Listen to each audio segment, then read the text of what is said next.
Hello everyone, મારી ચેનલમાં તમારા બધાનું ખૂબ ખૂબ સ્વાગત છે. આજે છે વેનસડે અને મારો વિડીયો હું અત્યારે સ્ટાર્ટ કરું છું.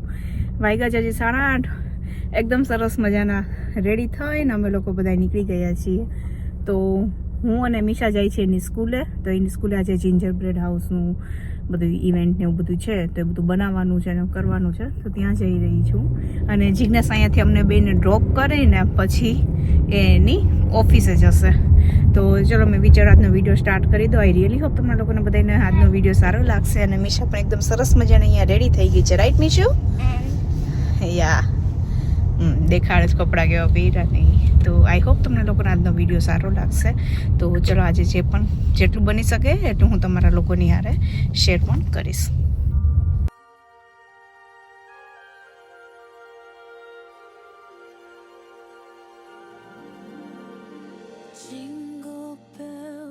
Jingle bells, jingle all the way.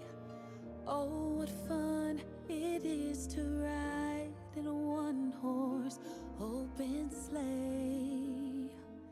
Jingle bells, jingle all the way. Oh, what fun it is to ride in a one-horse open sleigh, dashing through the snow in a one-horse open sleigh.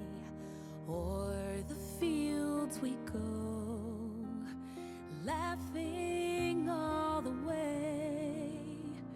Bells on bobtails ring, making spirits bright.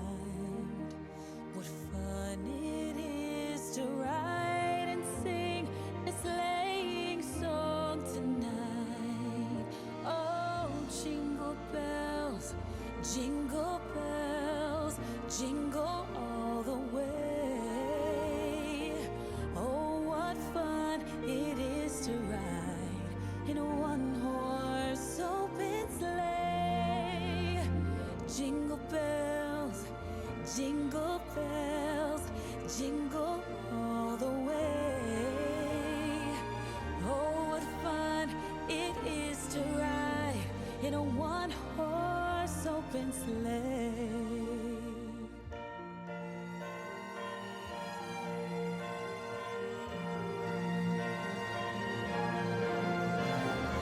Dashing through the snow in a one-horse open sleigh. O'er the fields we go, laughing all the way. Bells on bobtails ring, making spirits bright. What fun it is to laugh and sing a sleighing song tonight. Jingle bells, jingle all the way.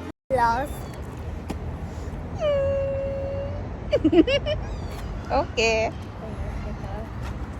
તો બસ અમે અત્યારે સ્કૂલેથી ને નીકળી ગયા છીએ, right Mishu? Yeah, but oh my summer god, job. Weather is so good, right Mishu? Yes. Okay, you enjoy? Yeah, but it's foggy. Yeah, it's But too we foggy. will go. Yeah, okay. Oh my goodness. Oh my goodness. આપણે બધા અરે બાપરે બોલતા, આ બધા બોલે oh my goodness, હે ને? ગુજરાતીમાં અમે બધા નાના હતા શું બધા ઓ બાપરે એવું બોલતા. Mishu, I know. જોઈ શકો છો કેવું વેધર છે અત્યારે. સડન આખું ચેન્જ થઈ ગયું અને it look so good, right Mishu? Yes.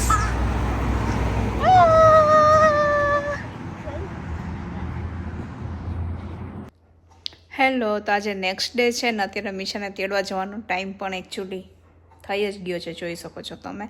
તો અને આજે પણ જિજ્ઞેસ છે ઓફિસે, તો મારે બાય વોક જવાનું છે. તો જઈશ અને એને તેડીને આવીશ. અને એ લોકોને આજે કંઈક કેરેક્ટર ક્લોથ પહેરાવવાના હતા, તો એ યુનિકોર્ન આજે બનીને ગઈ હતી. તો દેખાડીશ તમને લોકોને હમણાં આવશે ને એટલે. અને કાલે હમણાં લોકોને ખૂબ જ મજા આવી હતી. તો મેં છે ને સૂપ બનાવ્યો હતો ને ઇન્સ્ટન્ટ પોટની અંદર, તેની રેસીપી મેં શૂટ કરીને રાખી છે, તમે જોઈ લ્યો. અને ત્યાં સુધીમાં હું મીશાને તેડીને આવું. ટોમેટો સૂપ બનાવવા માટે આવી રીતના જે દેશી ટમેટા આવતા હોય ને એ લ્યો ને, તેનું ટેસ્ટ વધારે સારું હોય છે. અહીંયા વાઇન ટોમેટોસ કહેવામાં આવતા હોય છે, તો એ છે ને આપણા દેશી ટમેટા હોય ને એના જેવા જ લાગતા હોય, થોડાક ખટાશ ઉપર વધારે હોય છે. તો હું આખી આ પેટી લઈને આવી છું, બટ આની અંદર હું હાફ ટોમેટો યુઝ કરીશ સૂપ માટે. તો અહીંયા મેં હાફ ટોમેટો લઈ લીધા છે, એને વોશ પણ સરસ મજાના કરી નાખ્યા છે. હવે એને આપણે એને આવી રીતના કાઢતા જઈને અને પછી એને આપણે કટ કરીશું. તો જ્યારે ટોમેટોને કટ કરતા હોય ને ત્યારે એક વસ્તુનું ધ્યાન રાખવાનું કે એનો જે પાછળનો જે ભાગ હોય ને એનો આપણે યુઝ નહીં કરવાનો, થોડોક છે ને એ હંમેશા કાઢી જ નાખવાનો વધારે પડતો. કહેવાય છે કે એની અંદર આમે સ્ટોન હોય છે, તો એ વસ્તુનું આપણે ધ્યાન રાખવાનું. તો આવી રીતના બસ બધા જ ટમેટાને સરસ મજાના આપણે કટ કરી લઈશું. જોઈ શકો છો તમે કેવા સરસ અંદરથી ને નીકળ્યા છે તે. અને જ્યારે છે ને ગ્રેવી બનાવી હોય ને, પંજાબી શાકની ગ્રેવી, ત્યારે છે ને રોમા ટોમેટો જે આવતા હોય ને એનો યુઝ કરવાનો. અને સૂપને એવું જ્યારે બનાવવું હોય ને ત્યારે આવા જે વાઇન ટોમેટોસ આવતા હોય ને એનો યુઝ કરવાનો. એકચ્યુઅલી ટમેટા ક્યારે કયા યુઝ કરવા ને એ પણ નોલેજ હોવું ને ખૂબ જ જરૂરી હોય છે. તો ગ્રેવી તમે જો ખાટા ટમેટાની બનાવશો ને તો એકદમ મજા નહીં આવે. અને બસ તો મેં ટમેટા બધા એને કટ કરી લીધા છે. તો હવે આવી રીતના હું થોડાક 3 જેટલા ગાજર હોય ને એને મેં લીધા છે ને એને પણ હું અહીંયા કટ કરીને લઈ લઈશ. તો ટમેટો સૂપની અંદર ગાજર ઉપયોગ કરો ને તો ખૂબ જ સરસ લાગતું છે. એને તમે બીટ પણ કરી શકો છો. તો મારી પાસે અત્યારે બીટ નહોતું તો હું અત્યારે નથી કરતી, બટ થોડોક એવો તમે બીટનો પીસ પણ અહીંયા લઈ શકો છો. તો જો તમારે એકદમ હેલ્થ કોન્શિયસ હોય ને, તમારે જો આની અંદર દૂધી, પમ્પકિન એ પણ નાખવું હોય ને તો પણ તમે નાખી શકો છો. હું પમ્પકિન સૂપ આખો એક અલગથીને પણ બનાવતી હોઉં છું. તો તમારે જો વિડીયો જોવો હોય તો તમે લોકો મને કહેજો, તો હું એ તમારા લોકોની હારે પણ ઇન ફ્યુચર જરૂરથીને શેર કરીશ. અને આ જે ટોમેટો સૂપ છે હું અત્યારે બનાવું છું ને, તે ટોમેટો સૂપ તમે 5 ડે સુધી ફ્રીજની અંદર આરામથી ને તમે રાખી શકો છો. તો હવે આવી રીતના છે ને થોડુંક એવું હું 4 થી 5 કળી ગાર્લિકની લઈશ. તો ગાર્લિક પ્રેશરથી આવી રીતના થોડુંક મેં દબાવી દીધું છે. અને હવે ઇન્સ્ટન્ટ પોટની અંદર મેં ગાજર, ગાર્લિક, આદુ, ટમેટર બધું નાખીને અને થોડુંક એવું અહીંયા પાણી નાખીને 1 ગ્લાસ જેટલું મેં અહીંયા પાણી નાખ્યું છે. તો હવે એને આપણે બંધ કરીને અને 4 મિનિટ માટે આપણે કૂક થવા માટે મૂકીશું. તો બીટ પણ તમે યુઝ કરશો તો પણ એકદમ સરસ મજાનો એનાથીને કલર આવશે. તો અહીંયા આ પ્રોસેસ તમે કુકરની અંદર પણ આરામથી ને કરી શકો છો અને ખુલ્લા એવા વાસણમાં પણ તમે કરી શકો છો. હવે એક નાનો એવો તજનો મેં કટકો નાખી દીધો અને હવે એને બંધ કરીને હું અહીંયા 4 મિનિટ માટે પ્રેશર કૂક કરી લઈશ. તો ઘણા લોકોને ઇન્સ્ટન્ટ પોટની રેસીપી પણ જોવી છે, તો બસ અહીંયા આવી રીતના હું કોક વખત શેર કરતી જઈશ ડેફિનેટલી. અને આખી સિરીઝ જોવી હોય તો પણ તમે લોકો મને કહેજો. તો 4 મિનિટ થઈ ગયું છે અને એની રીતના તે બંધ પણ થઈ જાય છે. અને અહીંયા જ્યારે એ નેચરલ રિલીઝ થઈ જાય ને પછી આપણે એને ઓપન કરી લઈશું. જોઈ શકો છો ટમેટા, કેરેટ ને બધું એકદમ સરસ રીતના અહીંયા કૂક થઈ ગયું છે. તમારે જો અહીંયા ઓનિયન નાખવી ને તો પણ તમે અહીંયા નાખી શકો છો, બટ હું અહીંયા ઓનિયનનો યુઝ નથી કરવાની કારણ કે આ સૂપને હું 4 થી 5 દિવસ ઉપર વધારે રાખવાની છું, ધેટ્સ વાય. અને અહીંયા હવે છે ને આપણે તપેલીની અંદર લઈને અને આપણે બ્લેન્ડર ફેરવી દેવાનું કે જેથી એકદમ સ્મૂથ એવું બધું ટેક્સચર એનું આવી જાય. તો તમે લોકો આવી રીતના સૂપ બનાવો છો કે નહીં મને જરૂરથી ને કહેજો. તો આ સૂપને છે ને આપણે લાંબો ટાઈમ રાખવાના છીએ, રાઈટ. તો આ સૂપને છે ને એમાં આપણે ક્રીમનો ઉપયોગ અત્યારે નહીં કરીએ, તો જ્યારે સર્વ કરવું હોય ને ત્યારે જ કરીશું. તો આવી રીતના આપણે બ્લેન્ડરથી ને બ્લેન્ડ કરીને અને જે ઇન્સ્ટન્ટ પોટનું જે પોટ હોય ને એની અંદર જ હવે આપણે એને ગાળી લેશું. તમારે અહીંયા ગાળવું ના હોય તો પણ તમે આ સ્ટેપને અહીંયા મિસ કરી શકો છો, બટ મીશા કોઈક વખત પીતી હોય છે એટલે હું હંમેશા ગાળી લેતી હોઉં છું કે જો એને પણ છાલ ને એવું આવશે ને તો વળી નહીં પીવે. અને આપણે એના બી ને એવું આવે ને તો પણ ઘણા એને ન ભાવતું હોય, તો ઇટ્સ બેટર કે તમે ગાળી પણ શકો છો. તો અહીંયા ગાળી લઈશ અને એકદમ કહીને કે એકદમ સ્મૂથ એવી એની કન્સિસ્ટન્સી પણ આવી જશે આનાથી ને. તો હું તો આવી રીતના જનરલી બનાવતી હોઉં છું.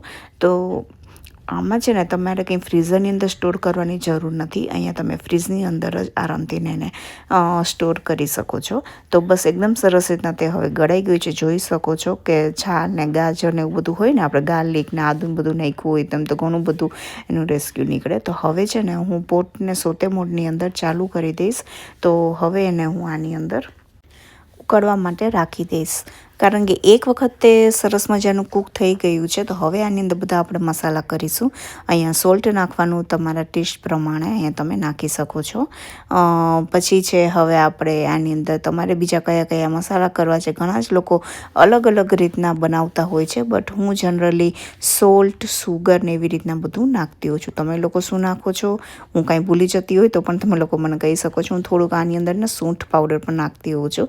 એનાથી ને પણ એનો ટેસ્ટ એકદમ સરસ આવતો હોય છે. પછી એની અંદર આપણે કાળા મરી આપણે આવી રીતના થોડાક એવા બ્લેન્ડ કરીને નાખવાના, તો પણ એનાથી એનો ટેસ્ટ એકદમ સરસ આવતો હોય છે. હવે છે ને મેં થોડોક એવો કોર્નફ્લોર લીધો છે, જોઈ શકો છો સાવ 2 ચમચી જેટલો જ છે. અને એની અંદર થોડુંક એવું હું પાણી નાખીશ અને એકદમ એની કોર્નફ્લાવરની સ્લરી બનાવી લઈશ અને પછી હું સૂપની અંદર એડ કરી દઈશ. આ સ્ટેપ ટોટલી ઓપ્શનલ છે. આ કરશો ને તમારું જે સૂપ છે ને એકદમ સરસ મજાનો થીક થશે. એના માટે હું આ પ્રોસેસ અત્યારે કરી રહી છું. પણ જો તમે પમ્પકિન અને દૂધીને નાખતા હોય તો અહીંયા છે ને આ સ્ટેપ કરવાની પણ જરૂર નહીં પડે. એનાથી ને જે એકદમ સરસ તે ઘટ એવો સૂપ રેડી થતો હોય છે. તો બસ એને નાખીને અને થોડીક વાર માટે આપણે એને ઉકળવા દઈશું. તો બસ એના હવે આમાં આપણે કંઈ જોવાની પણ જરૂર નથી હોતી. મેં મૂકી દેવાનો, એકદમ સરસ રેડી થઈ જશે. જોઈ શકો છો સૂપ એકદમ સરસ મજાનો રેડી થઈ ગયો છે. તો વધારે કંઈ હવે જરૂર ના હોય, પણ લાગે કે થોડોક એવો ઘટ થઈ ગયો છે, ધેટ્સ ઇટ. આપણે એટલું જ અહીંયા એને કૂક કરીશું. જોઈ શકો છો મેં એકદમ વધારે પડતો કોર્નફ્લાવર પણ નથી નાખ્યો. તો બસ હવે સૂપ સરસ મજાનું રેડી છે. તો હવે એને આપણે ઠંડો થાય ને એટલે ડબ્બાની અંદર ભરીને આપણે એને ફ્રીજમાં મૂકી દઈશું. એ તારો યુનિકોર્નનો વાવા દેખાડવાનું હતું આપણે વિડીયોમાં, તે કેમ કાઢી નાખ્યું? ઓકે. તો મિશાના જે લાસ્ટ ડે હતો સ્કૂલમાં, તો એના કાર્ડ પણ એના ટીચર માટે બનાવ્યા હતા. જોઈ શકો છો એકદમ સરસ રીતના એના કાર્ડ બનાવ્યા હતા, સ્ટીકર પણ ચોંટાડ્યા હતા. કેવા લાગ્યા મને કહેજો. હેલો. તો અત્યારે સાંજ પડી છે ને મિશા અત્યારે સૂતી છે. તો હું એડિટિંગ કરતી હતી. મેં આ વિડીયો બુધવારનો સ્ટાર્ટ કર્યો હતો અને આજે શુક્રવારની સાંજ થઈ ગઈ, તો પણ મારે તેને પબ્લિશ નથી થયો. બસ ઉઠવાની તૈયારી છે એટલે જ મેં કીધું ચાલો હવે બોલું તો ઉઠી જશે. આમ એની ઊંઘ છે ને કાગડા ઊંઘ છે, મારા જેવી છે બિલકુલ. થોડોક અવાજ આવે ને તો એ તરત જ ઉઠી જાય. જિજ્ઞાસ જેવી ઊંઘ નથી એની. તો બે માં દીકરી હરખા છે. મારે તો એવું કે થોડું કંઈક અવાજ થયો હોય કે ઊંઘ ઉડી ગઈ ને રાતના, મને ના આવે. પણ આ મારા જેવી જ છે મારી છોકરી. નાની હતી ને ફર્સ્ટ ડેથી ને એવી છે. તો નાના છોકરાને તો ઊંઘ કેવી હોય. તો ચલો આજનો વિડીયો આપણે અહીંયા જ રાખશું. આજનો તો શું બુધવાર થઈને વિડીયો મેં સ્ટાર્ટ કર્યો છે.